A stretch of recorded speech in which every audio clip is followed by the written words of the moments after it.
I know these people well. You wouldn't believe it. I know them too well. I know them too well. They cost me a lot of money. I spent a lot of money, but I love them, and they're great, and their people are fantastic, and nobody does it like your people, right? Nobody. We talked about that. Incredible. Incredible people. So it's great to be back with America's builders.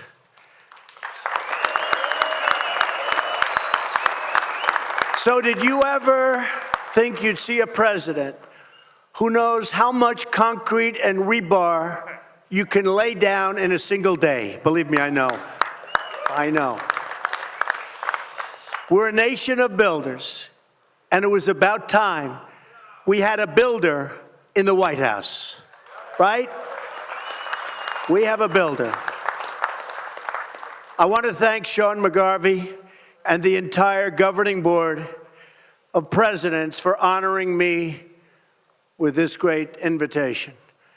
And I love that it's in Washington because I don't have to travel very far. It worked out pretty well, I have to tell you. 5 minutes. Sean took part in one of our very first meetings at the White House. He mentioned it.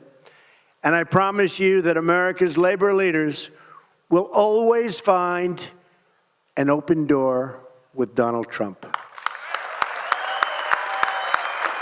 Always. Just look at the amazing talent assembled here. We have iron workers, insulators. Never changes, does it, with the iron workers? Well, let's hear it. Laborers, painters, fitters, plumbers, operators. They're operators, all right, I'll tell you that. Electricians. Not that good. Where's my local 3? Oh, where's local 3? That wasn't that good. Electrician. Well, they became so rich they don't have to. Let's do that again. Electricians. Oh, that's better. Bricklayers. Boilermakers. Elevator constructors. Good job. Sheet metal workers. Roofers. Plasterers. Plaster, well, yeah, that's, we're not using as much plaster as we used to, fellas, right? No matter how you cut it.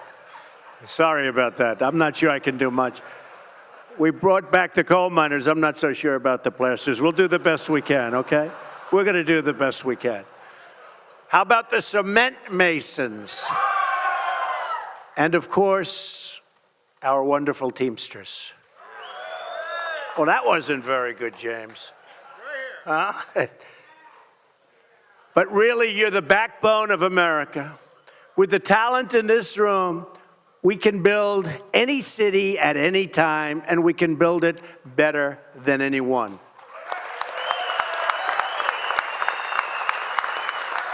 But we're going to do even better than that. Together, we are going to rebuild our nation.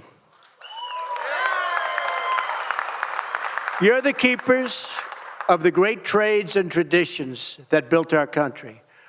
From the New York skyline to the Golden Gate Bridge, you represent the workers whose hands, skills, and dreams will build the great landmarks of our future.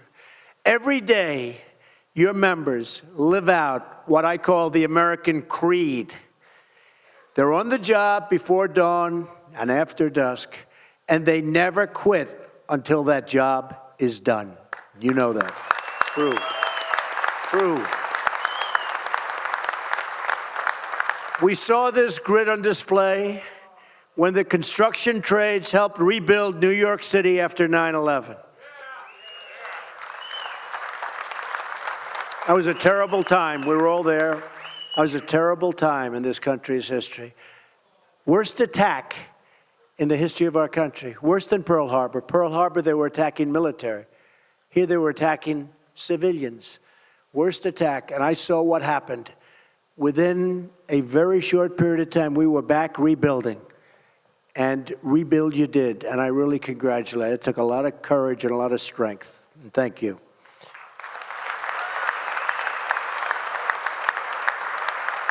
The fact is, you take pride in every part of your work, every joist, bolt, and rivet.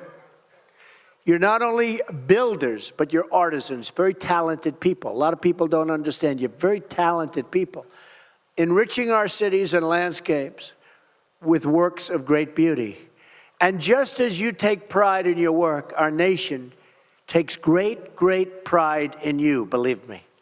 And it's time that we give you the level playing field you deserve.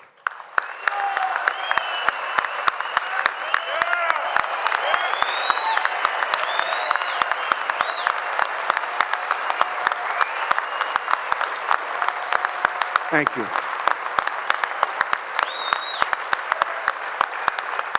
Thank you, folks.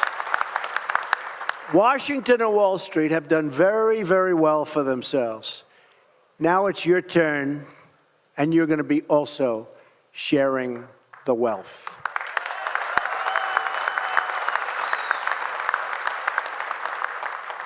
And you know, for many years, we've been taken advantage of by other countries. All over the world, they took advantage of us. We had leaders that didn't have a clue, or worse. That's not going to happen anymore, folks. That's not going to happen anymore. And you see what's going on right now. In fact, the trade deficit went way down, just announced before I got on stage. And I will tell you, we're going to have a whole different set of values when it comes to representing our country. That I can tell you right now. This election was all about returning power to the people. I've spent my life working side by side with American builders, and now you have a builder as your president.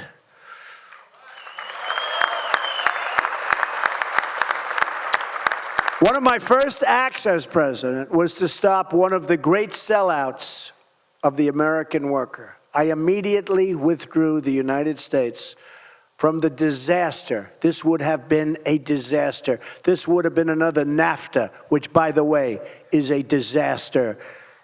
I took you out of the Trans-Pacific Partnership.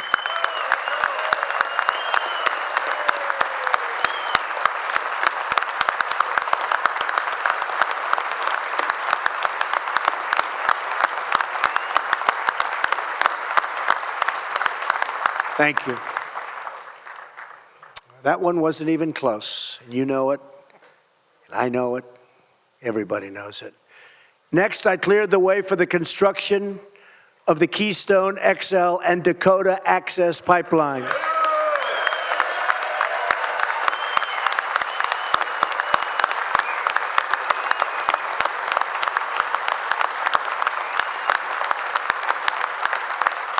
And it's looking like that's going to have about 42,000 jobs involved, those two jobs. That's some number of great people. That's a big, big, beautiful lot of people. And Sean actually and a whole group joined me in the Oval Office when we approved the Keystone permit. And I joked that day. I said, can you imagine the head of this big Canadian company in this case? They built pipelines, and they failed. Didn't work. They paid millions and millions and hundreds of millions of dollars to consultants and lawyers, and they failed. And it was over. And then one day, Trump wins, and a few days later, they get a knock on the door. Sir, the Keystone Pipeline was just approved. Can you imagine? I want to see the expression on his face. And he's a nice guy. They came to the office. Because, you know, I did say, you have to use American steel. You have to fabricate it here. Now, they had already bought 60, 70% of it. So you can't be too wild, right? But I was signing the order. And I said, where'd they buy the steel? I didn't like the answer. I said, who fabricated the steel? I didn't like the answer. I said, from now on, we're going to put a clause. Got to be made in America. We want American steel made in America. Right on the bottom. 100%. Right?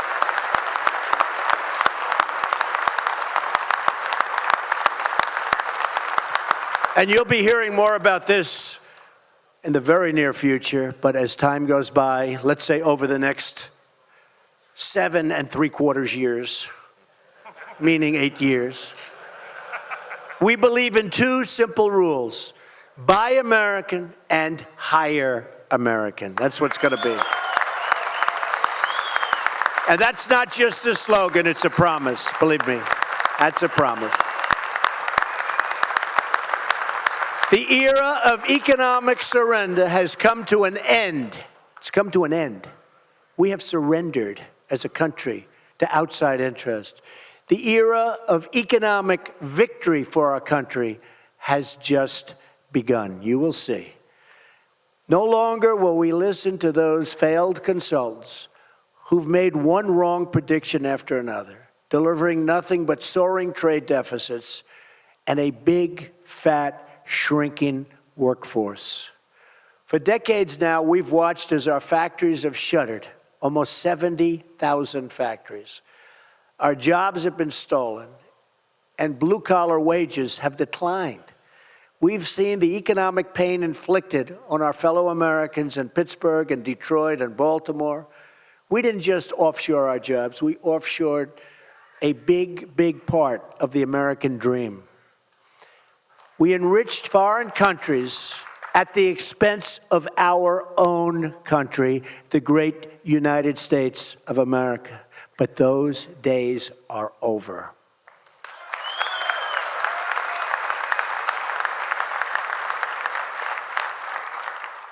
I'm not, and I don't want to be, the president of the world. I'm the president of the United States. And from now on, it's going to be America first.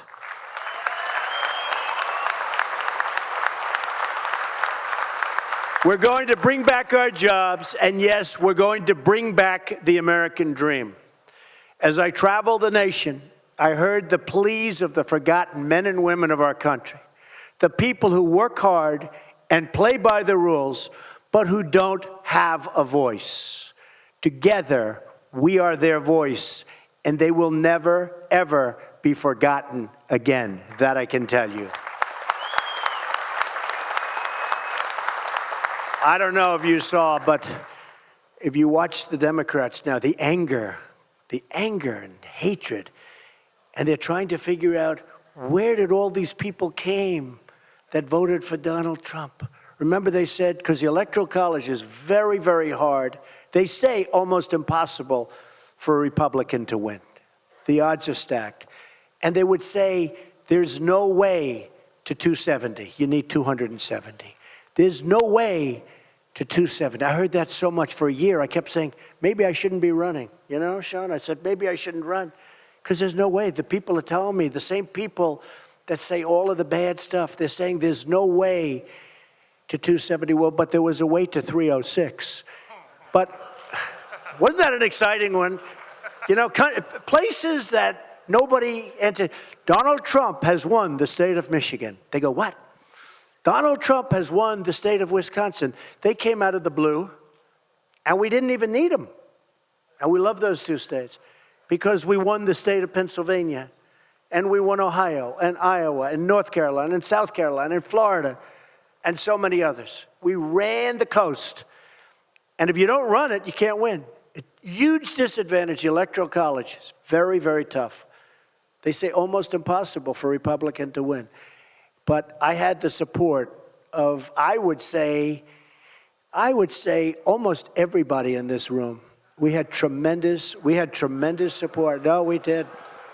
We had tremendous support. We had tremendous support. And I'll tell you, we really had the support of the workers. We had tremendous support of the workers. Well, would you like to make a change, folks? Would you like to make a change? Because if anybody wants to make a change, you won't be having so many jobs, that I can tell you. Your jobs will be a whole different story. Because in the last decade, you lost over 750 construction. Think of this, 750,000 construction jobs. Real wages in the construction sector have fallen more than 15% since the 1970s. We rank 39th in the world for construction permitting. And approvals for infrastructure projects can take up to 10 years. Since taking office, I've signed one action after another to eliminate job-killing regulations that stand in a way. I had a chart. Is that chart around here someplace? Did you have that? I have to show this chart to you because it's amazing, actually.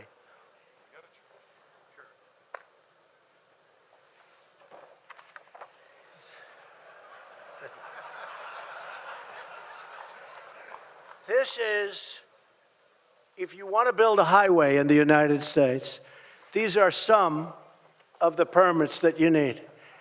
It's a process that can take way over 10 years, and it just never happens. Then at the end of the period, they vote against it. And we're getting rid of many of these regulations. You have to go through 17 agencies, many permits in each agency. In February alone, we added almost 60,000 new construction jobs in the country.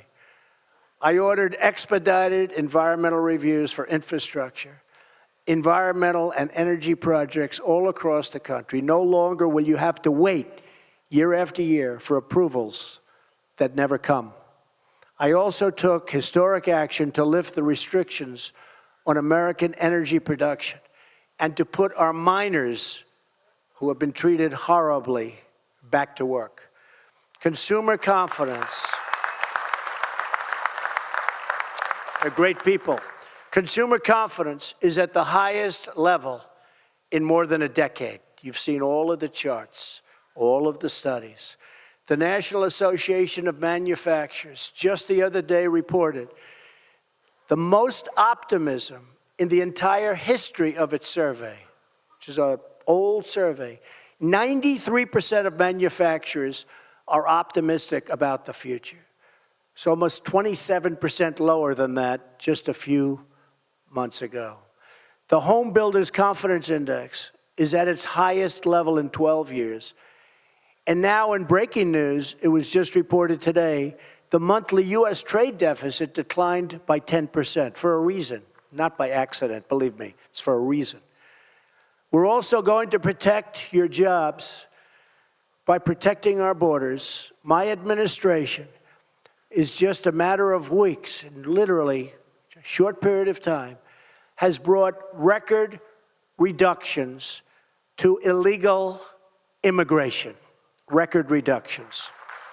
Down 61% since inauguration. General Kelly is doing a fantastic job. And we'll crack down on visa abuses that undermine the American worker, and we're doing that right now. These and so many other achievements have defined our first 10 weeks in office. We've done so much for the worker, done so much for the military. We've done so much for the police officers, our men in blue and women in blue who are not treated fairly. We're fighting for workers of all backgrounds and from all walks of life. But to achieve true progress, we must remember our legacy. We're the nation that built the tallest skyscrapers on what was once the Hudson River and put neon lights of Las Vegas in the middle of the desert. But if government continues to punish America's builders, then we will not be that nation any longer. I'm calling on all Americans, Democrat, Republican, Independent, to come together and take part in the great rebuilding of our country. That is why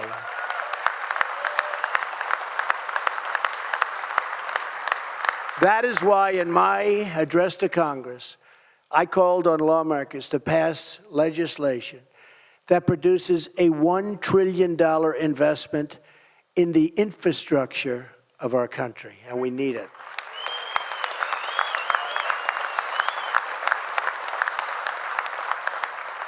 With your help, we can rebuild our country's bridges, airports, seaports, and water systems.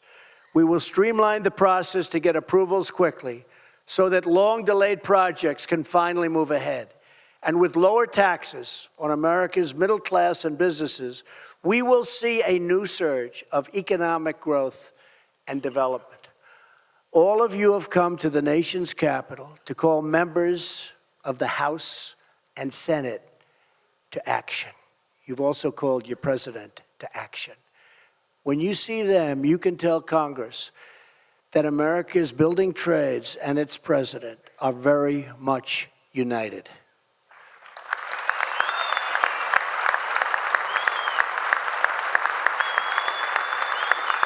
Thank you.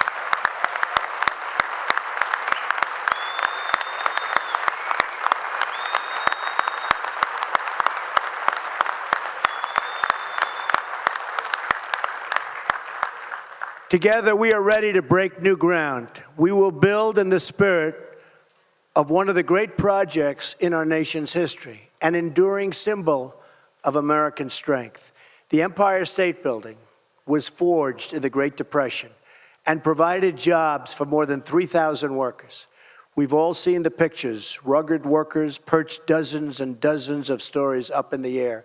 Workers like these moved almost 60,000 tons of steel, installed 200,000 cubic feet of stone, and laid 10 million bricks to build that American icon. And they did the job in a record time, 13 months. Hard to believe. Think of that. Empire State Building, built in 13 months during the Depression.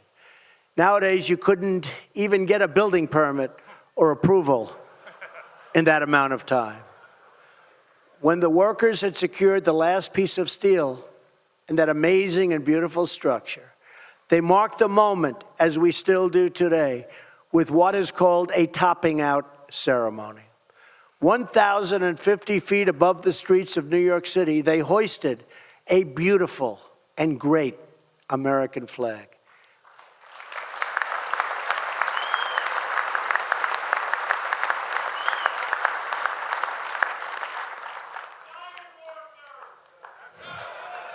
They did a good job.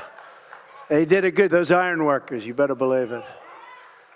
It was an American flag that represented American projects, the big, bold, and daring dream of one man, and then one city, and then finally one people. That banner marked our nation's proud climb to the top of the world. Our people endured through the hardships of depression and the battles of World War II, and they emerged from these trials stronger and more united than ever before. Now we must again summon that same national greatness to meet the challenges of our time. Only miles from the halls of Congress and the newsrooms of Washington, you will find once thriving cities marred by empty lots and once booming industrial towns that have become rusted and are in total disrepair. Standing before me today in this very hall are the men and women who, if given the chance, can transform these communities. You are the citizens who can rebuild our cities, revive our industries, and renew our beloved country. And I know you will stop at nothing to get the job done.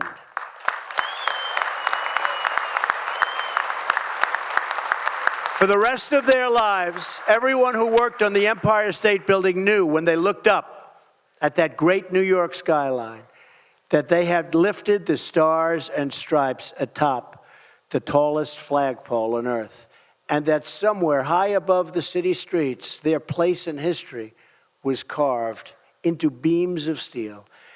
In the future, when we become the trials, and we are trials of our times, we too will emerge stronger and more united than ever before. It's happening, you watch.